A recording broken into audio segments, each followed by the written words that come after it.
मेरा भाई कॉलेज में आ चुका है और अभी रिसेंटली मैंने उससे अब पूछा कि अब आगे जाके तो क्या करना चाहता है, what's your aim in life now. So he was very clear and he said me कि भैया आप मुझे ना पैसे कमाने हैं।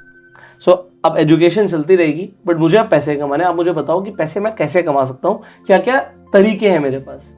तो जैसे मैं अपने भाई को गाइड करता हूँ वैसे ही मैं आपको गाइड करूंगा। तो मैंने अपने भाई को गाइड किया कि भाई तू 2 फील्ड्स में आगे जा सकता है जिसमें तू अच्छे पैसे बना सकता है। पहला रियल एस्टेट और दूसरा है स्टॉक मार्केट। इन दोनों फील्ड्स के अंदर मैं तुझे गाइड कर सकता हूँ, बाकी अगर तेरा कुछ और इंटरेस्ट है तो तू वो कर सकता है। सो ही सेड कि मुझे भैया स्टॉक मार्केट सीखनी है। अच्छा एक बात मैं आपसे बड़े क्लियरली बात कर रहा हूँ, आज खुल के बात कर रहा हूँ। आज आप सोचिए ये तो मेरा सगा भाई है, वो मुझे बोल रहा है कि स्टॉक मार्केट सीखनी है। स्टॉक मार्केट कोई आधे घंटे में 1 घंटे में नहीं सिखाई जा सकती, मतलब टाइम लगेगा सिखाने में। अब आप सोचिए अगर कोई और मेरे पास आता, मान लीजिए आप मेरे पास आते या आपका कोई रिश्तेदार मेरे पास आता, आपको कोई दोस्त मेरे पास आता, या फिर मेरा ही कोई दोस्त मेरे पास आ जाए और बोले कि भाई मुझे स्टॉक मार्केट सीखनी है, मुझे स्टॉक मार्केट सिखाओ, तो मैं आपको बताऊं कि मैं क्या रिप्लाई देता। मैं रिप्लाई देता कि भाई मैंने ना यूट्यूब पे बहुत सारी वीडियोस बना रखी हैं, फ्री में प्लेलिस्ट अवेलेबल है, जाके प्लेलिस्ट देखो। और ये जवाब मैं आज तक कम से कम 1000 लोगों को तो दे चुका हूँ, क्योंकि मुझे 1000 ऐसे लोग मिल चुके हैं। कभी एयरपोर्ट पे कोई मिल जाता है, कभी कोई शॉपिंग मॉल में मिल जाता है, जो कि ये बोलता है कि भाई हमें स्टॉक मार्केट सीखनी है, हमें बहुत इंटरेस्ट है, आप हमें स्टॉक मार्केट सिखा दीजिए। ऑनेस्टली स्पीकिंग मैं इतना टाइम दूंगा नहीं कि मैं स्टेप बाय स्टेप हाथ पकड़ के सारे सवालों के जवाब दूं और मैं स्टॉक मार्केट सिखाऊं। तो मैंने जो वीडियोस बना रखे हैं मैं वही रिकमेंड करता हूं और बोलता हूं जाके देख लो, फ्री में सीखने को मिल रहा है। बट अब बात आती है भाई की, भाई घर की बात आ गई, ब्लड की बात आ गई, तो अब भाई को तो टाइम देना पड़ेगा। तो मैंने सोचा जब मुझे भाई को सिखाना ही है और भाई के हजारों सवाल होंगे, मतलब बिल्कुल नॉनसेंस सवाल भी होंगे, उसको हो सकता है बहुत सारी चीजें बिल्कुल भी ना पता हो, बिल्कुल बेसिक से शुरू कर रहा है, तो जब मैं भाई को सिखा रहा हूं तो क्यों ना मैं एज अ वीडियो फॉर्म में इसे रिकॉर्ड कर लूं। क्योंकि जैसे मेरा भाई मुझे भाई मानता है, आप भी हो सकता है मुझे अपना ब्रदर मानते हो और आप सीखना चाहते हो, तो यहां पर डुअल बेनिफिट हो जाएगा। मेरा भाई भी सीख जाएगा और हो सकता है इंडिया में पता नहीं मेरे कितने भाई आप भी सीख जाए, कि स्टेप बाय स्टेप जो मेरे भाई की क्वेरी हो सकता है आपकी भी वही क्वेरी हो, आपके दिमाग में वही सवाल हो, और हम रियल मार्केट में एक एक चीज समझने वाले हैं कि मार्केट में पैसा बनेगा कैसे, कैसे इन्वेस्टमेंट करनी है, कैसे ट्रेडिंग करनी है, और बिल्कुल बिगिनर लेवल से जो भी सवाल होंगे उनके आंसर भी हो जाएंगे। तो भाई मेरा यूट्यूब पे कंटेंट भी बन जाएगा। कंटेंट तो बनाना होता है ना, सोचना होता है कंटेंट क्या बनाए।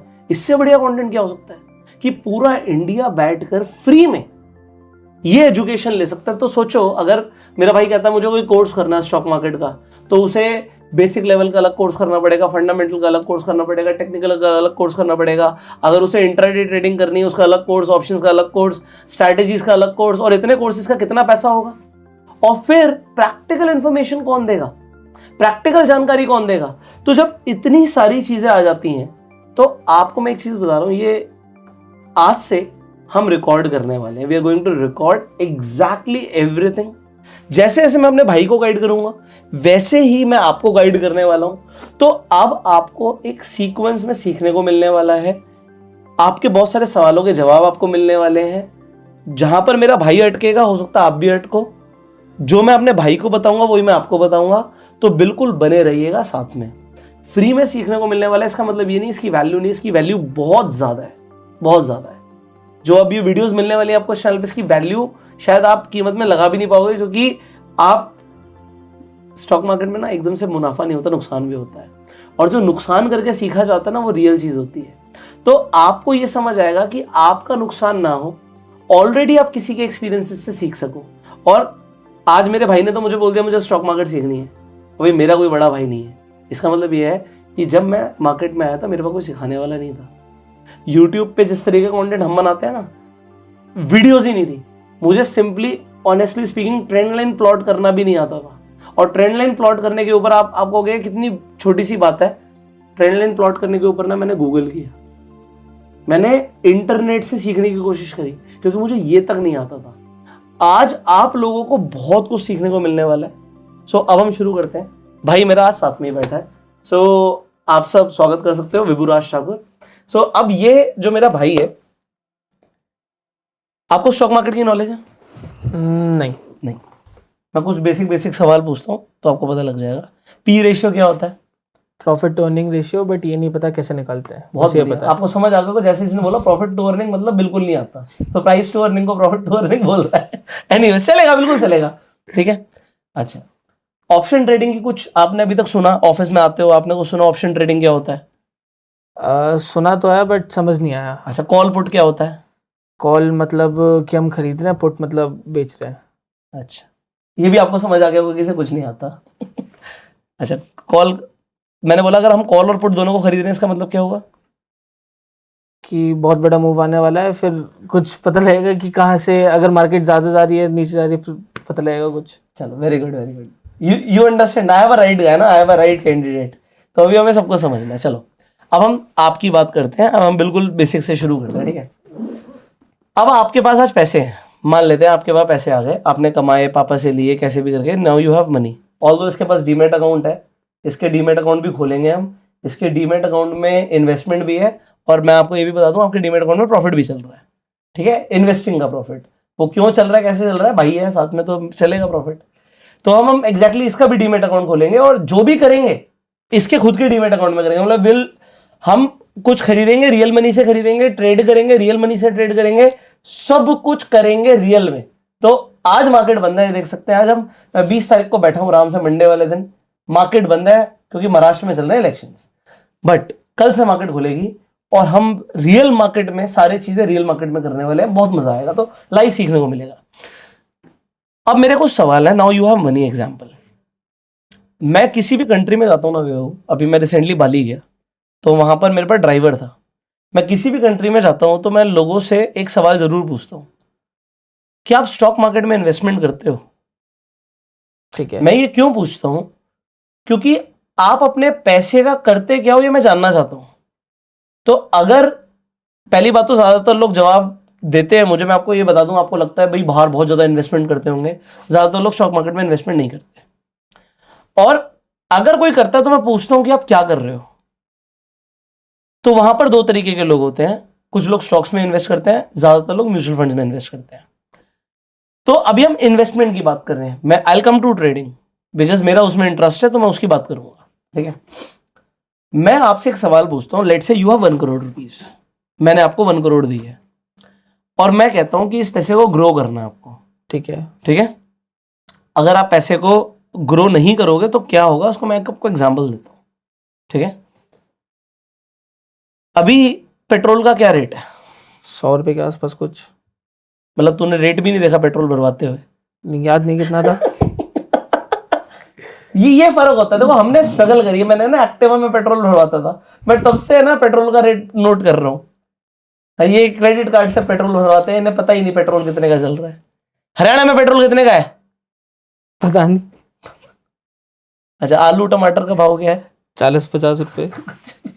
नहीं, मैंने कल जेप्टो से ऑर्डर किया था मम्मी के लिए, तो 40 रुपये में मंगाया था। अच्छा, मंगाया था, ठीक है। कुछ भी मैंने बोला क्योंकि मैं नहीं ऑर्डर करता, मुझे भी नहीं पता क्या है।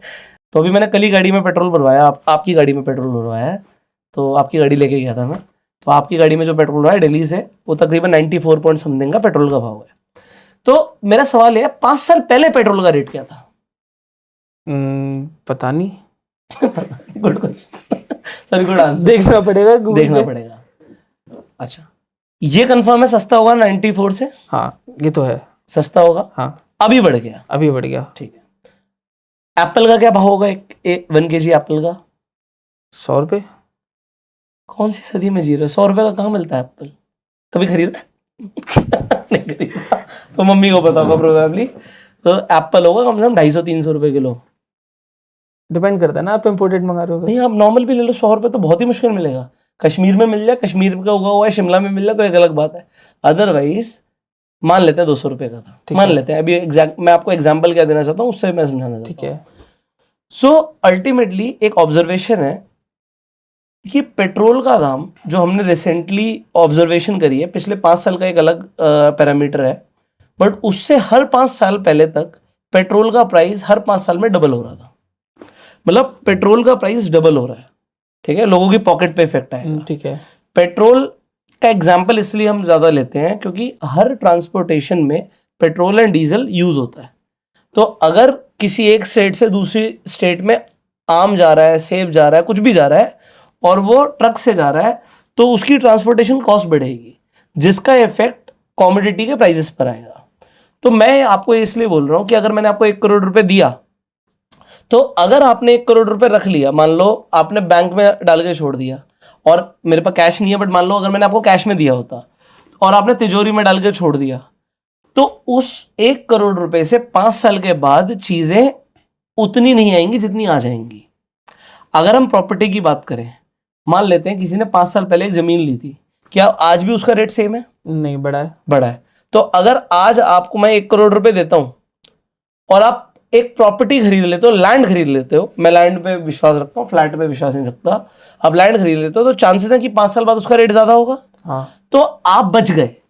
आप कैसे बच गए? क्योंकि जो नोट होते हैं ना, आप समझ लो नोटों पे दीमक हमेशा लगी होती है, जिसे हम बोलते हैं इन्फ्लेशन, महंगाई। तो पेट्रोल का दाम एग्जाम्पल हर 5 साल में डबल हो रहा है। अभी हम सोने की बात करें, जब मेरी शादी हुई तकरीबन आज से 5 साल पहले, ठीक है, तो 2019 में मेरी शादी हुई, गोल्ड का रेट था 32,000 के आसपास, 32,000 के आसपास। आज आपको पता है गोल्ड का भाव क्या है? 74 या उसके आसपास कुछ होगा। तो ये मैं आपको गोल्ड दिखाता हूँ। तो गोल्ड का MCX का फ्यूचर्स का भाव जो है वो भी 73,000 समथिंग है। सिल्वर का बोलना आपको पता है कुछ? सिल्वर का 80,000 कुछ होगा।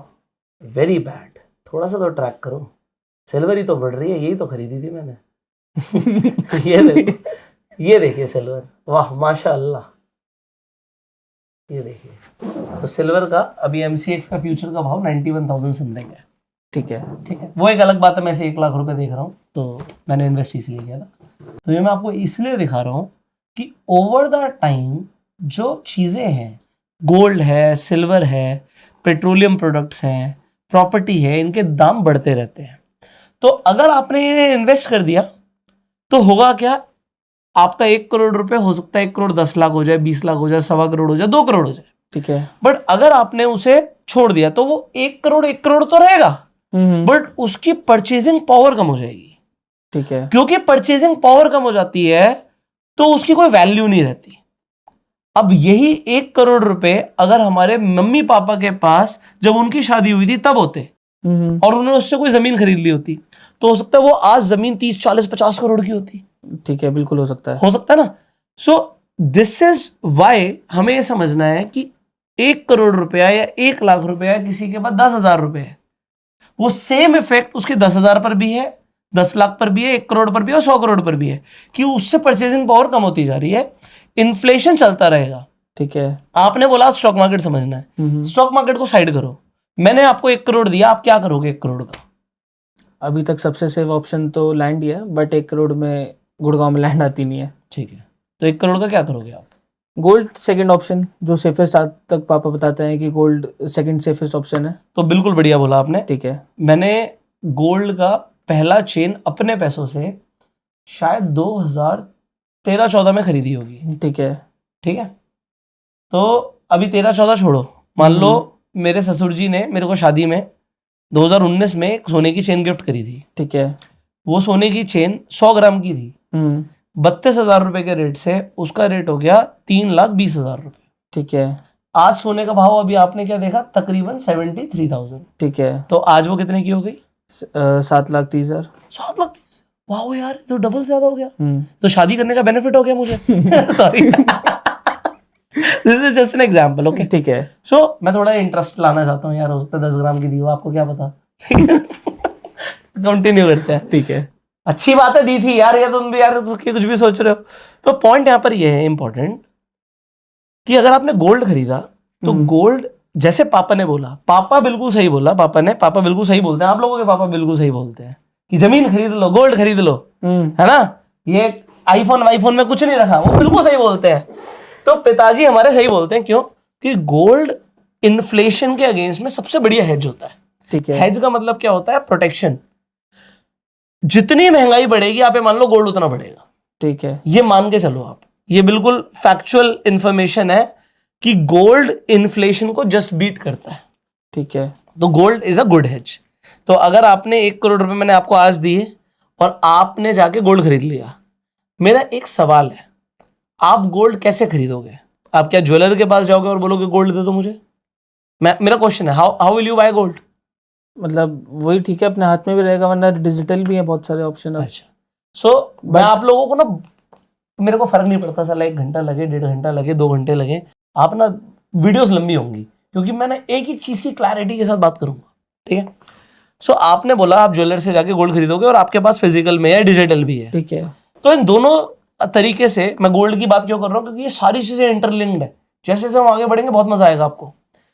तो जब हम गोल्ड खरीदते हैं विभू, तो गोल्ड पे जीएसटी लगता है, कितना परसेंट जीएसटी लगता है? 3%। वेरी गुड, इतना इसमें बिल्कुल परफेक्ट बोला, 3% गोल्ड पे जीएसटी लगेगा। ठीक है।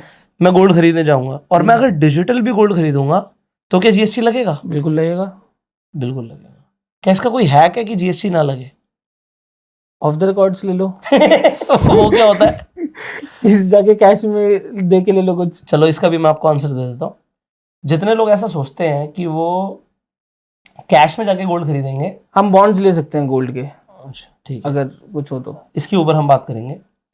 तो अभी मैं उसका आंसर दे रहा हूँ, आप कैश की बात कर रहे थे, तो लोग कैश में खरीदने की सोचते हैं। कई सारी महिलाएं होती हैं, वो सोचती हैं मैंने धीरे धीरे करके पैसे जोड़े हैं, अब मैं ज्वेलर से आके कैश में खरीदूंगी। उस ज्वेलर के पास विभू गोल्ड कैसे आएगा? कहीं ना कहीं परचेज तो होगी। सही बात है। वो परचेज हमेशा व्हाइट में होती है, ठीक है। व्हाइट इन द सेंस कि वो कैश में नहीं टैक्स है, पेमेंट है उसकी पूरी, उस पे टैक्स लगा हुआ है। हाँ ठीक है। तो जब भी आप लोग कैश में खरीदते हैं, कैश का भाव अलग होता है।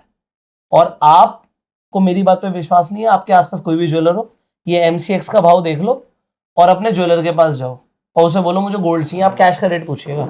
कैश में इंडिया में बिकता है गोल्ड, कोई डाउट नहीं है, हमेशा कैश का रेट एमसीएक्स के रेट से ऊपर होगा और वो 3% उसमें एडजस्टेड होगा। तो कैश का रेट पहले ही महंगा है, ऐसा नहीं है कि, बट जिन लोगों के पास ब्लैक मनी है वो लोग कहते हैं कोई बात नहीं भैया कैश में खरीद लो, और ईंटें घर में लगवा लेते हैं। वो आप टीवी में देखते हैं ना, तो इनकम टैक्स वाले निकालते हैं। तो यहां तक आपने सही बोला कि गोल्ड खरीद लेते हैं, और पॉइंट यहां पर यह है कि अगर आप गोल्ड ऑनलाइन खरीदते हैं या फिर ऑफलाइन खरीदते हैं, और जो आपने कैश वाला पॉइंट बोला, तो उसके अंदर भी पॉइंट यह है कि वो एडजस्टेड होगा 3%, तो वो महंगा ही मिलेगा। ठीक है। तीसरी चीज क्या होती है, आपने बॉन्ड्स की बात बोली थी, तो एक सॉवरेन गोल्ड बॉन्ड्स होते हैं, वो भी खरीदे जा सकते हैं, बट उसमें लॉक इन पीरियड होता है, आप बीच में बेच नहीं सकते। ठीक है, ठीक है। बट उसमें एक फायदा ये होता है, लॉक इन के ऊपर, गोल्ड के ऊपर भी वो कुछ इंटरेस्ट देते हैं, तो वो भी हम समझेंगे, वो हो गए गोल्ड बॉन्ड्स। ठीक है। मैं ईटीएफ प्रेफर करता हूँ। ईटीएफ क्या होते हैं वो भी मैं आपको बताऊंगा। तो जैसे मैं गोल्ड ईटीएफ या गोल्ड बीज लिख देता हूँ, तो मैंने जैसे गोल्ड ईटीएफ लिखा, कैश में लिखते हैं, तो यहाँ पे गोल्ड ईटीएफ आ गया। तो ये गोल्ड ईटीएफ अभी सिर्फ 73 रुपीज का है, और आपने देखा गोल्ड 73,000 का है। तो बेसिकली उसी तरीके से चलता है, जैसे जैसे गोल्ड का रेट बढ़ेगा, गोल्ड ईटीएफ का भी रेट बढ़ता चला जाए। ठीक है। इस पे जीएसटी नहीं लगता। अच्छा, इस पे जीएसटी नहीं लगता। अच्छा, गोल्ड ईटीएफ या गोल्ड बीज खरीदना आज से कुछ साल पहले थोड़ा महंगा था, उसमें एक्सपेंस रेशियो था। अब ये क्या होता है आपको बिल्कुल नहीं पता होगा। ये सब अभी हम समझेंगे, ठीक है। तो ये भी एक तरीका होता है गोल्ड खरीदने का। तो आपके पास जितने पैसे हैं, आप 73 के मल्टीपल्स में उतने पैसे के हिसाब से खरीद सकते हो। आपने समझ लो गोल्ड ही खरीद लिया। ठीक है। जैसे गोल्ड का भाव बढ़ेगा, इसका भी भाव बढ़ेगा, गोल्ड का भाव गिरेगा, इसका भी भाव गिरेगा। ठीक है। बट इसमें जीएसटी नहीं लगता। ठीक है, यहां तक समझ आ गया? आ गया। ओके। अब आपने पहली चीज बोली कि मैं गोल्ड खरीद लूंगा, और मैंने बोला गोल्ड आपका इन्फ्लेशन को बीट कर देगा। ठीक है। और क्या ऑप्शन है आपके पास? फिर हमें ज्यादा रिटर्न चाहिए। मैं आपको ये बता रहा हूँ कि गोल्ड लगभग आप मान लो ये भी हर 5-6 साल में डबल हो जाएगा। ठीक है, ठीक है। सॉरी, नहीं होगा, 6 साल में भी डबल नहीं होगा, 12% का रिटर्न नहीं देता। अब ये मैंने कैसे निकाला, दिमाग में एकदम से कैसे निकाला, मैं बताता हूँ। तो there is a rule of 72, मैं आपको यहाँ पर समझाता हूँ। ठीक है। So there is a rule of 72 which says जितना रेट ऑफ इंटरेस्ट मुझे मेरी इन्वेस्टमेंट पर आएगा, मान लो आप एफडी में पैसा लगाओगे, ठीक है, आप बैंक में जाके एफडी भी तो करा सकते हो। हाँ। और बैंक आपको 6% की फिक्स्ड एश्योरिटी देता है। ठीक है, कि 6% तो आपका हर साल पैसा बढ़ेगा ही बढ़ेगा। तो आपका 12 साल में पैसा बढ़ेगा। ठीक है, 12 साल लग जाएंगे पैसा डबल होने में। सो ये डबलिंग का रूल होता है। अगर आपको 12% मिल जाता है तो फिर 6 साल लगेंगे पैसा डबल होने में। ठीक है। अब 12% कैसे मिलेगा, that's a question. And can we get more than 12%, that's another question. ठीक है। तो यहाँ पे 2 क्वेश्चन आते हैं। आप आपने बोला भाई लैंड तो आएगी नहीं 1 करोड़ में, हाँ नहीं है ना, है। उसे साइड कर देते हैं। ठीक है खेत लेने का फायदा भी है नहीं, अभी हम खेत की बात कर सकते हैं, एग्रीकल्चर लैंड, ठीक है। ठीक है। वो भी आप कर सकते हो, ऐसा नहीं कर सकते, देयर आर अपॉर्चुनिटीज। तो real estate investing is a different domain and stock market investing is a different domain. ठीक है। ठीक है, I will tell you the best way. अगर मैं इस वीडियो में ये भी बताऊंगा आपको, इसी वीडियो में, कि अगर मुझे 1 करोड़ रुपए इन्वेस्ट करना होगा तो मैं कैसे करूंगा, I will also tell you that. ठीक है, तो अभी आपकी ही बात कर रहे थे, मैं कह रहा हूं भाई आप गोल्ड में इन्वेस्ट करोगे तो गोल्ड की अगर मैं गूगल से पूछूं तो आपको सब कुछ मिलेगा गूगल पे, यू कैन सर्च एवरीथिंग। ठीक है। Gold average, gold CAGR returns, तो यहां पर अगर हम गूगल पर देखें तो गोल्ड की CAGR रिटर्न्स आ रही है 9.51% की। अब ये CAGR क्या होता है? रिटर्न ही है। अगर आपने मेरे से नहीं पूछा तो इसका मतलब है फिर मैं आपसे पूछने वाला हूं। ठीक है। ठीक है, ये मतलब आपके लिए भी पॉइंट है। CAGR का मतलब होता है कंपाउंड एनुअल ग्रोथ रेट। ठीक अब है। Now what is this compounding?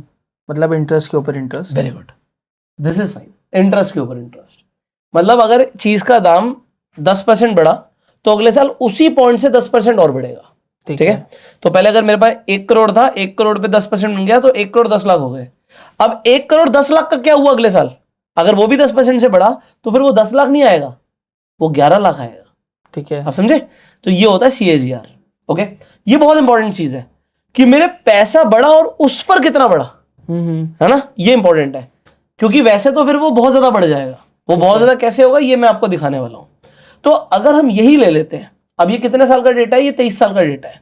ठीक है। 23 साल में 9.51%। तो अगर मैंने आपको ये पैसा सन 2000 में दिया होता, मेरे पास भी नहीं था तो तो मैं यहां पर आ जाता हूं। तो अगर हम आपको 1 CR की बात करें, 1 2 3 4 5 6 7, ये तो कह रहा 50 लाख से ऊपर लगा ही नहीं सकते दोनों करके देख लेते हैं, 1 2 3 4 5 6 7, नहीं वो कह रहा 50 लाख की बात करो भाई, चलो 50 लाख से, ठीक है। तो 50 लाख अगर आपको कितना रिटर्न था हमारा, एग्जैक्ट लेते हैं 9.51, ठीक है। सो अगर हम 9.51% के हिसाब से रिटर्न्स निकालें तो ये पैसा 23 सालों में, देखो हमने 50 लाख लगाया होता, डन, और 50 लाख का बन गया 4 करोड़। ठीक है। 1 2 3 4 5 6 7, तो 50 लाख 23 साल में 4 करोड़ बन गए ठीक है। अगर किसी ने गोल्ड में इन्वेस्ट किया होता। ठीक है। इसका मतलब यह है कि अगर किसी ने गोल्ड खरीदा होता कब, सन 2000 में 50 लाख रुपए का, तो आज उसके पास 50 लाख का गोल्ड नहीं होता, 4 करोड़ का गोल्ड होता। ठीक है। ये मतलब होता है। बट अब 9.51% की अगर गोल्ड ने रिटर्न्स दी हैं तो मैंने आपको बताया ये इन्फ्लेशन से ऊपर है, तो हमेशा महंगाई को बीट करेगा। ठीक है। Gold will always beat inflation, it is a very good hedge. ठीक है। बैंक में अगर हम रखते तो अगर आपको पहले ज्यादा मिलता था तो मैं 7% ले लेता हूं, अगर 7% FD में मिलता तो ये होता सिर्फ 2.37 करोड़। तो फिर तो बैंक वाले को नुकसान हुआ है। अगर वो बैंक में पैसा रखता तो बैंक में नुकसान हुआ है। अब यहां पर नुकसान नहीं हुआ, पैसा तो बड़ा ही है, बट गोल्ड के कंपैरिजन में नुकसान हुआ है। ठीक है। बट हम यही सवाल पूछते हैं निफ्टी CAGR रिटर्न्स, ठीक है, और मैं इसे थोड़ा सा 20 साल कर देता हूं टू बी एग्जैक्ट। तो हम 20 साल की निफ्टी की रिटर्न्स निकाल लेंगे, तो 20 साल में FD पे हो जाता 1.93 करोड़, मोटा मोटा 2 करोड़, और गोल्ड में होता 9.51%, तो ये हो जाता 3 करोड़ 20 साल में। ठीक है। अब आप यहां पर एक जादू देखो, ये रह गया था बताना, मैंने सिर्फ 3 साल बढ़ाए थे और 3 करोड़ के 4 करोड़ हो गए थे। ठीक है। 20 सालों में 50 लाख के 3 करोड़ हुए, देखो 10 साल में कितने हुए, यहां पर 10 साल में 1.24। ठीक है। कायदे से कोई बोलेगा 20 साल में डबल हो जाना चाहिए, 2.5 करोड़ होना चाहिए, बट ऐसा नहीं हो रहा। 20 साल में वो 2.5 से ऊपर हो गए, वो 3 करोड़ प्लस हो गए, बट अगले 3 ही सालों में वो 3 का 4 करोड़ हो गया। This is what is compounding. ठीक है। ये होता है कंपाउंडिंग का मैजिक। अब यहां पर क्या इंपॉर्टेंट चीज आती है, मैं 20 साल ही ले लेता हूं, बट अब आप कहते हो स्टॉक मार्केट, यही पैसा अगर हमने स्टॉक मार्केट में लगा दिया होता तो क्या होता, है ना। सो अब हम निफ्टी की 20 ईयर्स की रिटर्न मांगते हैं गूगल से कि भैया मुझे निफ्टी की रिटर्न्स फॉर लास्ट 20 ईयर्स की दे दीजिए। तो ये कह रहा है जी 14.9% दिया है निफ्टी ने। ठीक है। तो आपको क्या लगता है इससे क्या फर्क पड़ेगा? बहुत ज्यादा। कितना? 3 करोड़ की जगह कितना हो जाएगा? 6 के आसपास। 6 के आसपास। तो इनका गैस है 6। आप अपना ज्यादा भी हो सकता है। ठीक है 6। तो मैं 14.9% की रिटर्न यहाँ पे लिख देता हूँ एंड आपकी एक्सपेक्टेशन से 2 करोड़ एक्स्ट्रा आगे दे दो मुझे। तो कहने का मतलब है आपने 6 सोचा, हाँ जो कि 3 से डबल था। हाँ। बट किसी ने अगर स्टॉक मार्केट में 50 लाख लगाए होते कितने टाइम पहले? 20 साल पहले। 20 साल पहले। और स्टॉक मार्केट में हम स्टॉक्स की बात नहीं कर रहे, ठीक है। हम निफ्टी की बात करें। इंडिया के 50 स्टॉक्स जो टॉप पे है उसमें पैसा लगा दिया, तो उसका एक इंडेक्स होता है, वो मैं आपको समझाऊंगा अभी क्या होता है। हम बेसिकली निफ्टी, सेंसेक्स, ये सब जो आपने सुना होगा, अभी मैं आपको बताऊंगा क्या होता है। और मैं आपको ये बोल रहा हूँ अगर आपने मुझसे नहीं पूछा तो मैं आपसे पूछूंगा, ठीक है। तो यहाँ पर अभी देख रहा 8 करोड़ रुपए आ जाता, ठीक है। और यही अगर 23 साल तक कंसिस्टेंट होता तो ये 8 का 12 करोड़ हो जाता। 12-20। That's a difference. ठीक है। दैट इज अ डिफरेंस कि ये जो रिटर्न्स आ रही है ना, ये स्टॉक मार्केट डिलीवर करता है जो इसने किया है। ठीक है है ना? अब हमारा सवाल है, मैंने बोला था आप मुझसे नहीं पूछोगे तो मैं आपसे पूछूंगा, ये होता क्या भाई निफ्टी 50? 50 मतलब निफ्टी इंडिया की टॉप कंपनीज हैं, उसका इंडेक्स बनाया हुआ, जैसे सेंसेक्स है उसमें भी इंडिया की टॉप कंपनीज हैं। अच्छा, सेंसेक्स में कितनी कंपनी है टॉप? 30। ठीक। निफ्टी में कितनी है? 50। ठीक है। कैसे निकाली है 50 कंपनियां टॉप की? कैसे पता लगा? जिनकी मतलब मेरे हिसाब से अदानी टॉप पर है। जिनकी वो टॉप क्या कहते हैं, इनकम या फिर फाइनेंशियल्स अच्छे होंगे। अच्छा, कैसे निकालेंगे वो? कुछ तो तरीका होगा, वो तो देखना पड़ेगा ना।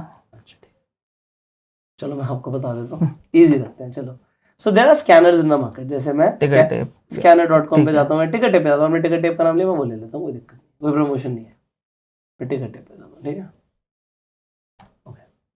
सो हम टिकट टेप पे चलते हैं। अब जब आप टिकट टेप पर जाते हो, ये स्कैनर्स होते हैं, यहाँ पर निफ्टी लिखा हुआ आ गया, ठीक है ना? आप निफ्टी को स्टडी करना चाहते हो, ठीक है, तो निफ्टी के कॉन्स्टिट्यूएंट्स यहाँ पर दिख जाएंगे आपको कि निफ्टी में कौन सी कंपनीज आती हैं। तो निफ्टी में जैसे अदानी एंटरप्राइज मैंने बोला, Asian paints, axis bank, Bajaj Finserv, ये सब कंपनियां निफ्टी 50 के अंदर टॉप 50 कंपनियां ये हैं।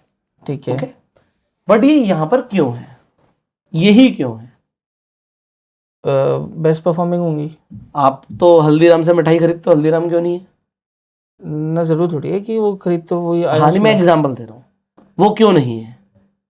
क्यों नहीं है? रेवेन्यू भी हो सकता है। हाँ, तो इसमें कैसे होता है? अब मैं आपको आंसर देता हूँ। सो मैं ऐसे एशियन पेंट्स पे चलता, ठीक है। तो यहाँ पर मैं आपको दिखाता हूँ। इनफैक्ट कई लोग सिंपल स्क्रीनर यूज करते हैं। तो जैसे मैंने एशियन पेंट्स यहाँ पे खोला है, अब there is something called market capitalisation. ठीक है। तो इंडिया की जो टॉप 50 कंपनियां होंगी जिनका मार्केट कैपिटलाइजेशन सबसे ज्यादा होगा, ठीक है। बट कहां पर? वो लिस्टेड होनी चाहिए। ठीक है। कहां पर लिस्टेड है? एनएसई पर लिस्टेड है। ठीक है। अब एनएसई क्या होता है? National stock exchange. ठीक है, ये क्या होता है? जहाँ पर कंपनीज लिस्ट होती हैं। Very good. तो इंडिया में टॉप 2 एक्सचेंजेस तो कई सारे हैं, बीएससी और एनएससी। बीएससी कौन सा है? Bombay stock exchange. पुराना कौन सा है? Bombay stock exchange. Very good. और ज्यादा कंपनीज भी उसी पे लिस्टेड। हाँ ठीक है। ठीक है, बट जब हम निफ्टी की बात करते हैं, निफ्टी इंडेक्स एनएसई का है, ठीक है। और सेंसेक्स बीएसई का है। ठीक है। तो एनएसई पर जो टॉप 50 कंपनियां होंगी जिनका मार्केट कैप सबसे ज्यादा होगा, ठीक है। ठीक है, उनसे मिलकर बनेगा निफ्टी 50। ठीक है। Point number 1।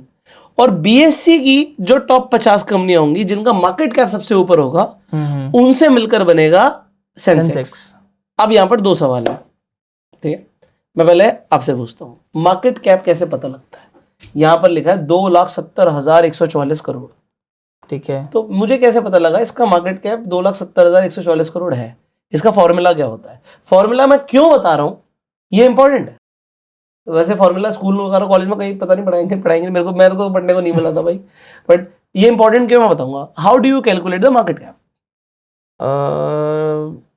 वैसे तो पता नहीं, बट मैं जस्ट गेस मार रहा हूँ कि रेवेन्यू देख के इस कंपनी का और इसके कॉम्पिटिटर्स का। चलो, वो बड़ी अच्छा बोला कि मुझे नहीं पता, वो बहुत अच्छा आंसर ठीक है। ठीक है। सो मार्केट कैप कैसे निकलता है? एक तो शेयर का प्राइस होता है, ठीक है। और हर कंपनी के नंबर ऑफ आउटस्टैंडिंग शेयर्स होते हैं, ठीक है। कुछ भी हो सकते हैं। तो अभी मुझे नंबर ऑफ आउटस्टैंडिंग शेयर्स निकालने हैं, ठीक है। तो सिंपल मैथमेटिक्स से जो हम 6 क्लास से पढ़ते हुए आ रहे हैं, अभी मुझे मार्केट कैप पता है, या तो मेरे को नंबर ऑफ यस, सो अभी 2,70,144 करोड़ है, तो आगे करोड़ जीरो आ जाएंगे, divide by 2816, so 95 crore outstanding shares हैं, ठीक है, इस कंपनी के। ठीक है, एशियन में 95.9 लिखा हुआ है, तो मल्टीप्लाई कर लीजिएगा, ठीक है, so number of outstanding shares into share का जो प्राइस है उससे निकलती है मार्केट कैप। अब मार्केट कैप गिर कैसे सकती है विभू? शेयर का प्राइस डाउन हो जाए। वेरी गुड, क्योंकि शेयर्स तो उतने ही रहेंगे। ठीक है, शेयर्स तो ना उतने ही है, तो अगर शेयर का प्राइस डाउन हो गया तो मार्केट कैप गिर जाएगा, ठीक है। और अगर मार्केट कैप गिर गया और वो टॉप 50 में नहीं आया, तो क्या वो निफ्टी 50 में रहेगा? नहीं, दैट इज द ब्यूटी। नई कंपनी आएगी ना। यस, उसके बदले न्यू कंपनी आएगी। तो मैं एक एग्जांपल देता हूं आपको, यूपीएल, ये केमिकल की कंपनी है, इसका मार्केट कैप देखिए कितना है, 38,386 करोड़, ठीक है। और एक कंपनी है श्रीराम फाइनेंस, इसका मार्केट कैप क्या है? 89,000। यस, तो अभी रिसेंटली क्या हुआ, पहले UPL was the part of Nifty 50, ठीक है, बट अब श्रीराम फाइनेंस का मार्केट कैपिटलाइजेशन ज्यादा हो गया, ठीक है, क्योंकि इसका शेयर भाग गया होगा। तो यूपीएल का शेयर गिर गया। मैं आपको यहां पर दिखाता हूं, सिंपली हम यूपीएल शेयर प्राइस अगर कोई गूगल भी करेगा, तो मैं हर आदमी के हिसाब से चल रहा हूं, तो अगर वो देखेगा यूपीएल का शेयर प्राइस का क्या हुआ, यूपीएल का शेयर प्राइस गिर रहा है, ठीक है। और यहां पे हम सिंपल, अगर कोई गूगल भी करता, कोई किसी स्क्रीनर पे जाने की जरूरत नहीं है, हम श्रीराम फाइनेंस का शेयर प्राइस देखते हैं, तो ये बढ़ गया, ठीक है। तो किसी ने निफ्टी 50 खरीदा, तो जो शेयर का प्राइस बढ़ रहा होगा सिर्फ निफ्टी 50 में वही रहेगा, ठीक है। जिसका शेयर का प्राइस गिरेगा उसका मार्केट कैप कम हो जाएगा, क्योंकि मार्केट कैप कम हो जाएगा उसे आउट कर दिया जाएगा, ठीक है। वेरी गुड, समझ आ गया? आ गया। तो अगर हम निफ्टी 50 को खरीद लेते हैं, तो हमें यह समझ आ गया एनएससी पर जो हमेशा टॉप 50 कंपनियां होंगी, हमारा पैसा उसी में रहेगा, ठीक है। अगर कोई कंपनी परफॉर्म नहीं करेगी, उसका शेयर गिर जाएगा, तो वो बाहर हो जाएगी और उसकी जगह दूसरी कंपनी ले लेगी, क्योंकि हमने कई बार सुना, अरे उसमें शेयर में पैसा लगाया था डूब गया पैसा, तो किसी का एक शेयर में पैसा डूब सकता है, बिल्कुल डूब सकता है। जैसे कि मैं आपको एग्जांपल देता हूं, आपने येस बैंक का नाम सुना है? बिल्कुल सुना है। तो येस बैंक का शेयर का प्राइस एक टाइम पर 400 के भी पार था, यहां पर दिखेगा आपको 400 समथिंग था, और अभी कितना चल रहा है? 23। तो ऑलमोस्ट लोगों का पैसा खत्म हो गया, जिसने 300-400 के भाव पे खरीदा होगा, खत्म हो गया पैसा, हो गया।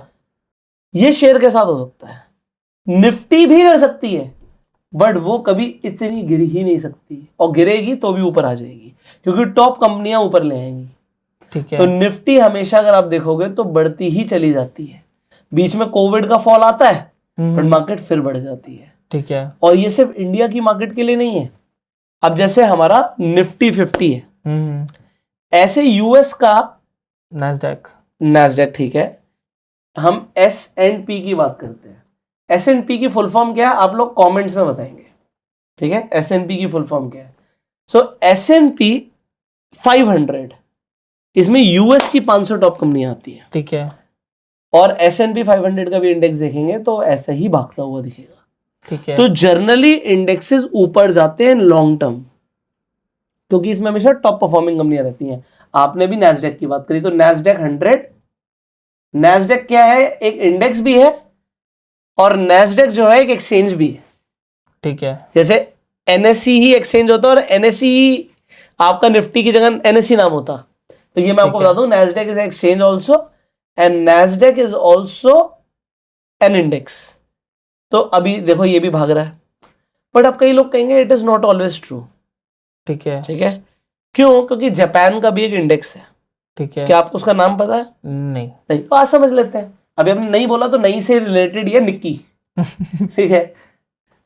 तो मेरी प्रोनाउंसिएशन गलत हो सकती है, बट आप ये देखिए ये काफी टाइम तक नहीं बढ़ा था, ठीक है। बट अभी देखिए अगर हम लॉन्ग टर्म की बात करें, लॉन्ग टर्म में बाजार ऊपर जाता है, ठीक है। जो लोग बोलते हैं ना बहुत टाइम तक नहीं बढ़ा था, उनसे मेरा एक सवाल है, आप मुझे बताइए, क्या उस टाइम पे अगर किसी ने होल्ड किया होता क्या उसे डिविडेंड मिलते हैं? और क्या अगर हम डिविडेंड को री इन्वेस्ट कर दें तो क्या शेयर का प्राइस ऊपर जाता, मतलब इंडेक्स का प्राइस ऊपर जाता? ये थोड़ा डीप है, आपको मेरी बात नहीं समझ आई होगी। डिविडेंड क्या होता है? कि शेयर अगर कंपनी एक्स्ट्रा प्रॉफिट करती है तो उसका कुछ पार्ट शेयर होल्डर को देती है। परफेक्ट, आपने बिल्कुल सही बताया। कंपनी प्रॉफिट करेगी तो उसका प्रॉफिट दो तरीके से शेयर होल्डर पे आता है। पहला तरीका तो आपने बोला कि डिविडेंड ही आ जाता है, ठीक है, मतलब प्रॉफिट जो है डिवाइडेड बाय जितने शेयर्स हैं उसके अकॉर्डिंग डिविडेंड निकल गया। ठीक है, तो डिविडेंड उस शेयर, जितने शेयर्स मेरे पास है उसके हिसाब से मेरे पास आ गया। ओके, दूसरा क्या तरीका होता है जिससे शेयर होल्डर का प्रॉफिट हो सकता है? शेयर प्राइस बढ़ जाएगा। परफेक्ट, शेयर का प्राइस ही बढ़ गया, हाँ, है ना? तो अगर उसने डिविडेंड नहीं दिया, जैसे कुछ कंपनियां होती हैं वो कहती हैं भैया डिविडेंड में क्यों दूं, तुम्हें तो पैसा बढ़ाने नहीं आता, जैसे कि गूगल। ठीक है, तो गूगल का शेयर किस नाम से लिस्टेड है? अल्फाबेट। वेरी गुड, यहां तक तो काफी नॉलेज। तो अल्फाबेट का शेयर प्राइस देखेंगे तो वो भी रॉकेट है, भाग रहा है। ठीक है। है, तो कई कंपनीज डिविडेंड ज्यादा देती हैं, कई कम देती हैं, कुछ नहीं भी देती, ना के बराबर देती हैं। ठीक है, तो डिविडेंड एक चीज है, डिविडेंड आपके बैंक अकाउंट में आता है। अगर आपने शेयर को खरीद रखा है तो आपके बैंक अकाउंट में आता है। ठीक है, कुछ लोग डिविडेंड एकदम से लेना चाहते हैं, वो भी मैं आपको समझाऊंगा। ठीक है, सो अभी एक मेरा सवाल आपने समझ लिया कि भाई जो कंपनियां टॉप परफॉर्म करेंगी वो निफ्टी में रहेंगी। मेरा यहां से एक दूसरा सवाल आता है, निफ्टी कैसे खरीदूं मैं? उसका भी जैसे आपने कुछ एक वो बताया था गोल्ड का ETF टाइप वैसे कुछ होगा। वेरी गुड, ये बहुत सही जा रहे हैं आप। निफ्टी अगर सिंपली आप अपने डीमेट अकाउंट पर आते हैं और आप यहाँ पर आके निफ्टी लिखते हैं, देखिए अगर मैं रिलायंस पे क्लिक करता हूं तो यहाँ पे बाय और सेल आ रहा है कि मैं रिलायंस का शेयर खरीद सकता हूँ, बेच सकता हूँ। पर देखिए निफ्टी पे कुछ नहीं आएगा। अगर मैं रिलायंस पे जा रहा हूँ, if I want to buy this I can buy this, simply आपको दिख रहा है बाय सेल तो दिख रहा है। टाटा मोटर्स पे क्लिक कर रहा हूँ, बाय सेल दिख रहा है। फ्यूचर्स गोल्ड के बाय सेल हो सकते हैं, बट निफ्टी पे बाय सेल आ ही नहीं रहा। ठीक है, तो how can I buy Nifty? That's a good question.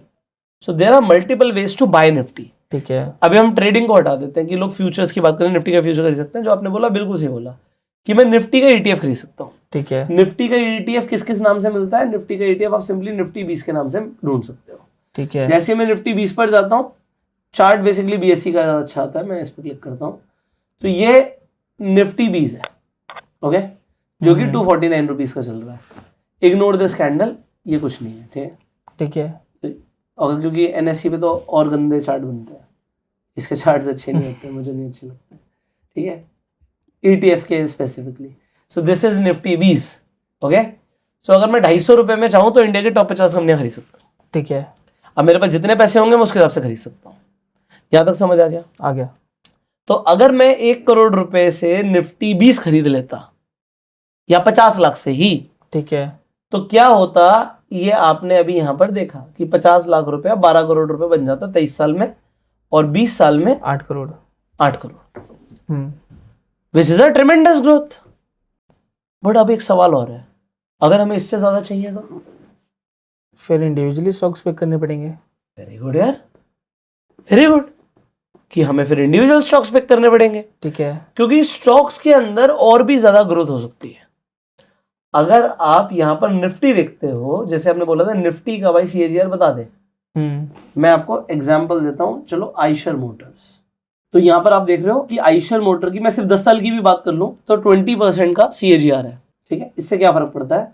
अगर आप निफ्टी का देखोगे भाई 10 साल का, तो वो मोटा मोटा 11% का है। तो अभी मैं यहां पर आपको सिर्फ ये दिखा रहा हूं कि अगर ये 11% 10 सालों के लिए कंपाउंड होगा, ठीक है, तो 50 लाख के 1.41 करोड़ बन जाएंगे। ठीक है, बट अगर ये 20% होगा तो ये 3 करोड़ बन जाएंगे। ठीक है, तो individual stocks can give you more returns, but they are risky also, कि अगर वो नहीं चले तो क्या होगा। तो अगर कोई नया इन्वेस्टर है, आज की इस वीडियो के टेक अवेज क्या है कि अगर आपको पैसा लगाना है, आपके पास 1 करोड़ है, अगर आपने कहीं भी इन्वेस्ट नहीं किया तो भाई फिर तो उस पैसे पे आपको इन्फ्लेशन लग जाएगी, महंगाई आ जाएगी और उससे उसकी वैल्यू डिप्रिशिएट हो जाएगी। ठीक है, तो उसे इन्वेस्ट करना जरूरी है।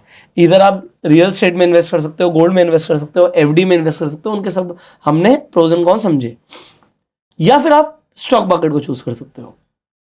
स्टॉक मार्केट में सिंपली हमने निफ्टी 50 को समझा, या फिर आप निफ्टी 50 में पैसा लगा दो, वो सेफ है। पैसिव इन्वेस्टमेंट बोलते हैं इसे, इंडेक्स इन्वेस्टमेंट को पैसिव इन्वेस्टमेंट बोलते हैं। और उसके तरीके हैं ETF, म्यूचुअल फंड्स, ये तरीके हैं कि जिसके थ्रू आप निफ्टी 50 में पैसा लगा सकते हो। अभी हम म्यूचुअल फंड अलग से समझेंगे डिटेल में, ठीक है।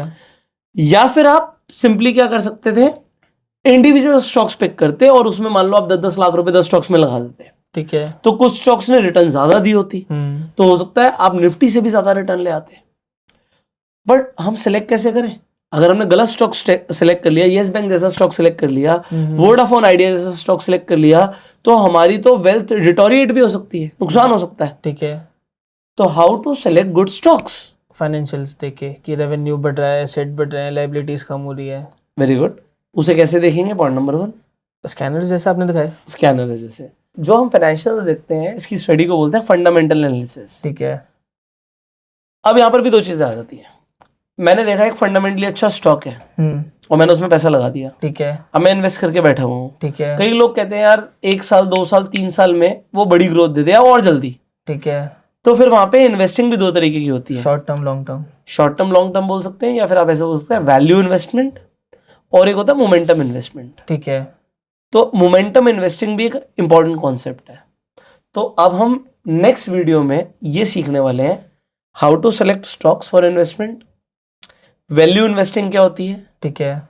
और मोमेंटम इन्वेस्टिंग क्या होती है। ठीक है। और हम कुछ स्टॉक्स को समझेंगे बट खरीदेंगे नहीं। यही ट्रिक है, ये आपको कोई नहीं बताएगा कि बिना खरीदे भी प्रॉफिट आ सकता है क्या। ये नहीं पता मेरे को। ये तो बहुत सारे लोगों को नहीं पता होगा। तो मैं आपको एक वॉरेन बफे की अप्रोच बताऊंगा कि वो स्टॉक्स को खरीदते नहीं है तब भी पैसे कमाते हैं उन्हीं स्टॉक से। वो क्या करते हैं, we will tell you in the next video. तो अगर आप नेक्स्ट वीडियो मिस नहीं करना चाहते तो चैनल को सब्सक्राइब कर लीजिए, बेल आइकन पर क्लिक कर दीजिए। अच्छा, आपको ये इनिशिएटिव कैसा लगा, इसके बारे में भी अपनी राय आप कमेंट करके बता सकते हैं। इससे मुझे पता लगेगा कितने लोग इंटरेस्टेड है इस तरीके की सीरीज में।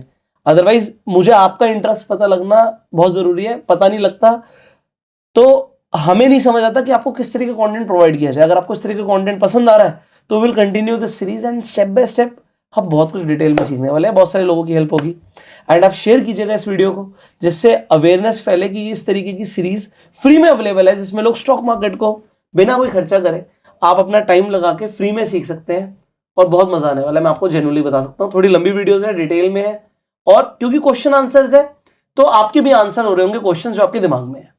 बाकी आपके क्वेश्चंस हैं अगर तो आप कमेंट्स में पूछिएगा, हम आने वाली वीडियोस में उनका आंसर देने की कोशिश करेंगे। और आप इंडिया की कौन सी सिटी से हमें देख रहे हैं आप कमेंट करके बताइएगा। इंडिया के बाहर से देख रहे हैं तो अपने कंट्री का नाम लिख सकते हैं। We will see you in the next video. Till that time you can like this video, subscribe this channel. See you very soon. You go self made and Jai Hind. जय हिंद।